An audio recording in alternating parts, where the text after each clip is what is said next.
Alright, for the nose, I kind of start, a lot of kids say that I start with like a Squidward's nose. But think of your nose as kind of a pyramid shape to start with. You know, you have a backside that's attached to your face, and you have a right and left side and top edge that turns into the middle part of your nose. So as long as your clay is nice and wet, and the clay you're working with is good and moldable, you don't need to score and slip. So I get this started, and this is just like the main center part of the nose. So what your nose looks like depends on the shape of this part. So if you have a broader nose, then make this wider. If you have a more slender nose, make it smaller. If it doesn't project out from the face as much, you know, make it like a lower profile. If it does project high off the face, you can always go and add more clay later too. So don't feel like you have to nail it right now and have it perfect. That really doesn't ever happen. But that's what those little adjustments are later down the road. So you get your center part down, and then I see it as two side nostrils. And try to keep these a little more dainty. It's easier to add to it if you got them too big, but it's a little more tricky to take away if they're too large. So I tend to make my nostrils a little too big to start with. So I just kind of pinch and remove until I have something that I like.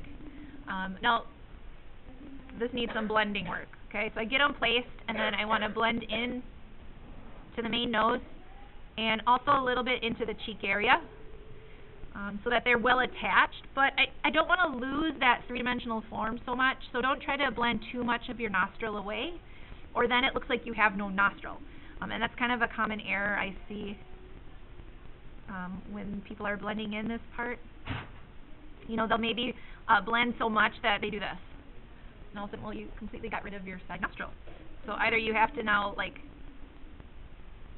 pinch and dig and get that volume back, or you just add more clay. So all not lost, but try to be more efficient. Okay. Now the placement of those nostrils are up to you. Some people have like the center part of their nose sits up higher, so you can just kind of push the center part up, and these maybe come down, or maybe you have a flatter nose where the center part is kind of in line with the nostrils, or maybe that center part of your nose comes down and the nostrils are up.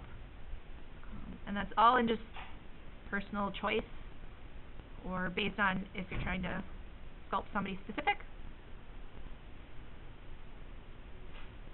And if you get to the point where you like it, but you're like, all right, well, my end of my nose doesn't have enough volume, well, just add in just a little bit of clay here and there, just little pads, little patches of clay, similar to what you would do for your eyelids.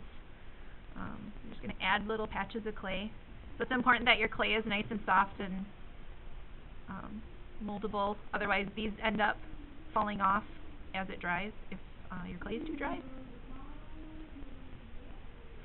And then don't forget to pick your nose.